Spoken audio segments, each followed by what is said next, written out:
अस्सलाम वालेकुम स्टूडेंट्स, कैसे हैं आप। उम्मीद करता हूँ आप सब खैर आफ़ियत से होंगे। Advance accounting chapter number 5 BCom part 2 ratio analysis. Question है हमारे पास क्वेश्चन नंबर 16। काफ़ी इंपॉर्टेंट क्वेश्चन है। कुछ नई चीज़ें हमें सीखने को मिलेंगी, कुछ नई वर्किंग हमें करने को मिलेंगी।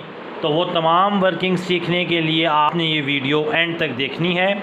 और अगर आपको ये वीडियो पसंद आए तो इसको लाइक ज़रूर कीजिएगा और अपने फ्रेंड्स के साथ शेयर करना बिल्कुल भी ना भूलिएगा। और अगर आप पहली दफ़ा हमारे चैनल पर आए हैं तो सब्सक्राइब तो आप लाजमी कर दीजिएगा। क्वेश्चन नंबर 16, सबसे पहले रिक्वायरमेंट पढ़ते हैं। रिक्वायरमेंट नंबर 1 हमारे पास है करंट रेशो। सबसे पहले हम करंट रेशो का फार्मूला लिखेंगे। हमारे पास करंट रेशो का फार्मूला होता है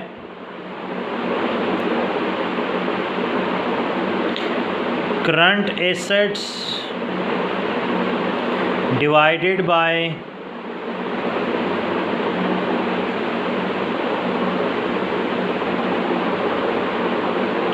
करंट लायबिलिटीज़। करंट एसेट्स को करंट लायबिलिटीज़ पर डिवाइड करवाएं तो आंसर आपके पास करंट रेशो आ जाएगा। लेकिन इस क्वेश्चन में हमारे पास ना ही करंट एसेट्स हैं और ना ही करंट लायबिलिटीज़ हैं। तो हम सबसे पहले करंट एसेट्स कैलकुलेट करते हैं और वो हमें कहाँ से मिलेंगे। एसेट्स में में आप देखें cash in hand, cash at bank, debtors और स्टॉक आपके पास मौजूद हैं। तो हम यहाँ लिख देंगे कैश इन हैंड, वो है 30,000। उसके बाद कैश एट बैंक हमारे पास है 20,000 और डेटर्स हमारे पास हैं 60,000। अगर इन तीन को हम ऐड अप कर दें 60 और 20 80 और 30,000 1,10,000, ये हमारे पास कहलाते हैं लिक्विड एसेट्स। वो एसेट्स जिसमें स्टॉक और प्रीपेड एक्सपेंस मौजूद ना हो वो लिक्विड एसेट्स कहलाते हैं। Cash at bank, cash in hand और डेटर्स। अब अगर इसमें हम स्टॉक भी ऐड कर देंगे तो ये हमारे पास करंट एसेट्स आ जाएगा। नीचे हम लिखते हैं स्टॉक और करंट स्टॉक हमारे पास है 90,000। इन दोनों को ऐड कर देंगे तो हमारे पास करंट एसेट्स आ जाएंगे 2 लाख। करंट एसेट्स हमारे पास आगे हैं 2 लाख। फार्मूले में पुट करेंगे करंट एसेट्स 2 लाख। अब इसी तरह हमें करंट लायबिलिटी भी चाहिए और करंट लायबिलिटीज़ के लिए हम लायबिलिटीज़ वाले पोर्शन में जाएंगे और लायबिलिटीज़ वाले पोर्शन में आप देखें कि आपके पास लायबिलिटीज़ करंट एक ही हैं, क्रेडिटर्स, क्योंकि रिज़र्व इक्विटी ये इक्विटी का हिस्सा है। करंट लायबिलिटी आपके पास एक ही है, क्रेडिटर्स, और ये है 60,000। तो करंट लायबिलिटीज़ हम यहाँ नीचे लिख देंगे 60,000। ये 4 ज़ीरो इन 4 ज़ीरो से कट हो जाएगा। हम डिवाइड करवाएंगे तो 3.33 रेशो 1। तो हमारे पास जो करंट रेशो है वो आ जाएगी 3.33 रेशो 1। करंट लायबिलिटीज़ मौजूद थी क्रेडिटर्स की फॉर्म में 60,000। Current assets cash in hand, cash at bank और डेटर्स, इनको ऐड अप कर दें तो लिक्विड एसेट आ जाएगा। इसमें स्टॉक ऐड अप कर दें तो करंट एसेट्स आ जाएगा। तो current assets 2 lakh divided by 60,000। दूसरी रेशो है एसेट टेस्ट रेशो या हमारे पास क्विक रेशो या लिक्विडिटी रेशो। तो हम सबसे पहले फार्मूला लिखते हैं एसेट टेस्ट रेशो, इसका दूसरा नाम लिक्विडिटी रेशो भी है और क्विक रेशो भी इसको कहते हैं। फार्मूला है लिक्विड एसेट्स डिवाइडेड बाय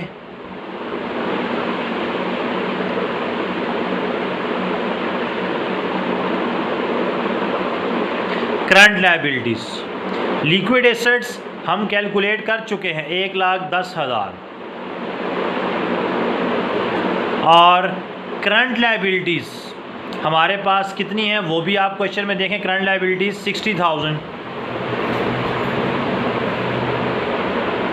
तो ये 4 0 से कट जाएंगे, तो 11 डिवाइडेड बाय 6 ये आपके पास आ जाएगा 1.83:1। लिक्विड एसेट्स ऊपर हम कैलकुलेट कर चुके हैं 1,10,000 divided by current liabilities.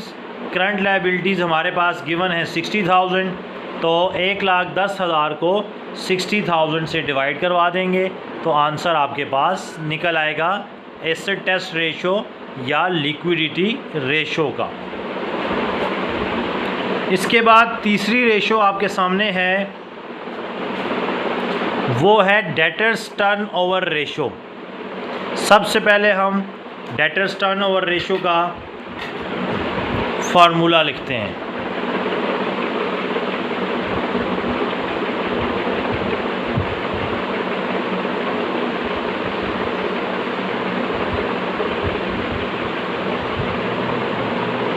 Debtors turnover ratio का फार्मूला है एनुअल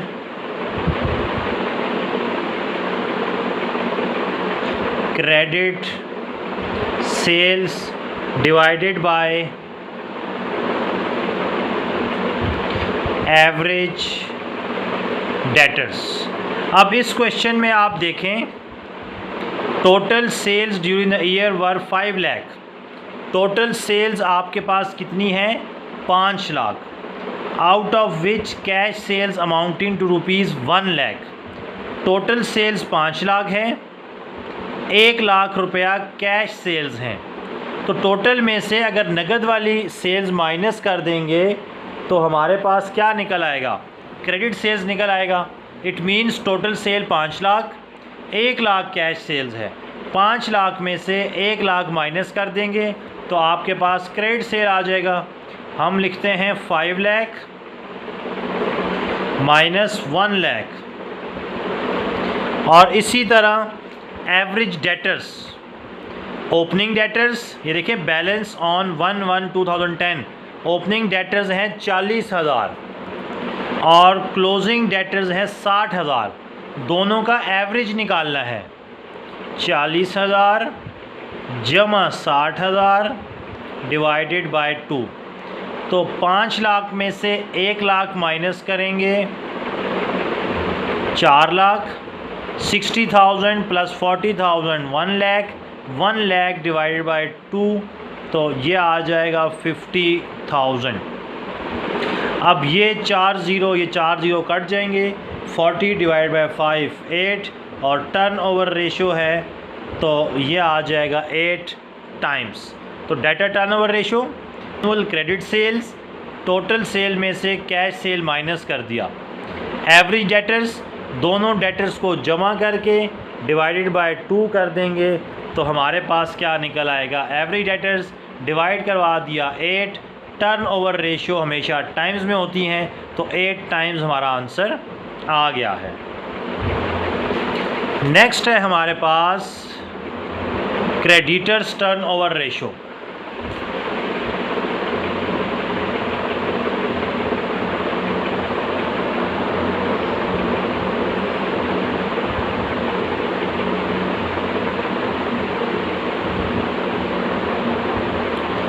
अब क्रेडिटर्स का ताल्लुक परचेज़ के साथ है, डेटर्स का ताल्लुक सेल्स के साथ। एनुअल क्रेडिट सेल्स थी तो यहाँ आ जाएंगी annual credit purchase divided by, यहाँ एवरेज डेटर्स था तो यहाँ एवरेज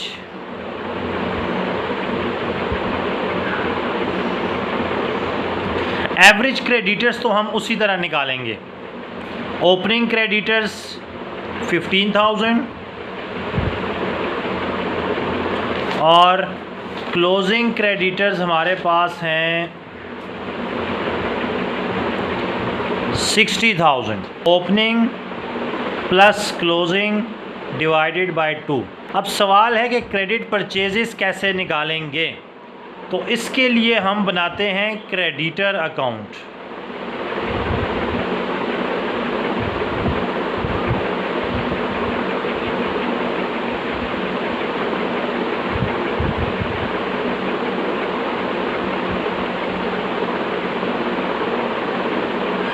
अब क्रेडिटर चूबिलिटी है तो इसका ओपनिंग बैलेंस क्रेडिट साइड पर आएगा बैलेंस BD के नाम से। और ओपनिंग क्रेडिटर्स हमारे पास कितने हैं क्वेश्चन में, ये देखें 15,000, तो यहाँ हम लिख देंगे 15,000। इसी तरह क्लोजिंग क्रेडिटर्स बैलेंस CD और क्लोजिंग की वैल्यू है 60,000। लायबिलिटीज़ हैं तो इसलिए इनका ओपनिंग बैलेंस क्रेडिट साइड पर लिखा है और क्लोजिंग बैलेंस 60,000 की तरफ। इसके साथ उसने एक चीज़ और दी है, कैश पे टू क्रेडिटर्स। एंट्री बनती है creditor account to cash account. Creditor debit हो रहा है तो क्रेडिटर की डेबिट साइड पर हम लिख देंगे कैश अकाउंट। कितने पैसे दिए हैं, 1,05,000, तो इधर आ जाएगा 1,05,000। तो 1,05,000 और 6 कितना होता है, 1,65,000। इसमें से 15,000 माइनस कर देंगे तो 1,50,000 एनुअल क्रेडिट परचेजेस। तो आपके पास क्रेडिट परचेजेस कितनी आ गई हैं, 1.5 लाख। इधर हम लिख देंगे 1,50,000। तो 1,50,000 डिवाइडेड बाय 60 और 15 75 और डिवाइडेड बाय हम 2 कर देंगे तो ये तकरीबन आ जाएगा, कैलकुलेटर पे चेक कर लेते हैं, 75,000 डिवाइडेड बाय 2 37,500। तो 1,50,000 डिवाइडेड बाय 37,500, तो ये आ जाएगा 4। चूँकि टर्नओवर रेशो है तो ये हमारे पास आ जाएगा 4 टाइम्स। तो ये हमारे पास क्रेडिटर टर्नओवर रेशो निकल आई है। लास्ट रेशो है हमारे पास स्टॉक टर्नओवर रेशो। सबसे पहले हम इसका फार्मूला लिखेंगे कि स्टॉक टर्नओवर रेशो हमारे पास कितनी है।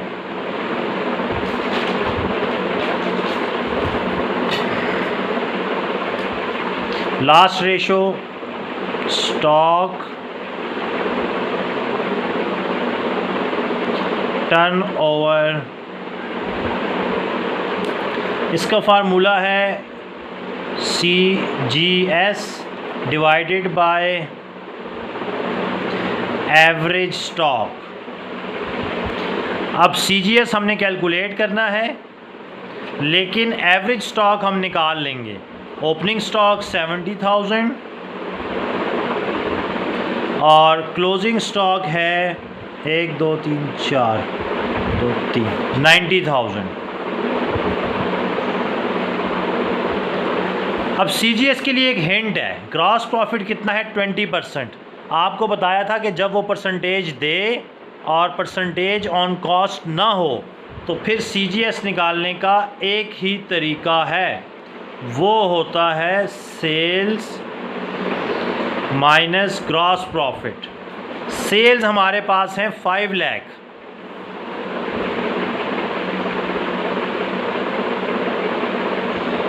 और ग्रॉस प्रॉफिट कितना है, 20%। तो 5 लाख का 20% लेंगे तो ये 1 लाख आ जाएगा और कॉस्ट आ गई है 4 लाख। तो यहाँ हम लिख देंगे 4 लाख। तो 4 लाख डिवाइडेड बाय 90 और 70, 1,60,000 और डिवाइड बाय 2 80,000। तो ये आ जाएगा 5 टाइम्स। तो ये हमारे पास क्वेश्चन नंबर था, जो उम्मीद करता हूँ आपको समझ आ गई होगी। इस क्वेश्चन में एक तो हमने क्रेडिट परचेजेस निकालना सीखी हैं, और दूसरा हमने एवरेज डेटर्स, एवरेज क्रेडिटर्स और एवरेज स्टॉक निकालना सीखा है। इंशाल्लाह अगली वीडियो में हम अगला क्वेश्चन डिस्कस करेंगे। तब तक के लिए इजाज़त चाहते हैं। अल्लाह हाफ़िज़।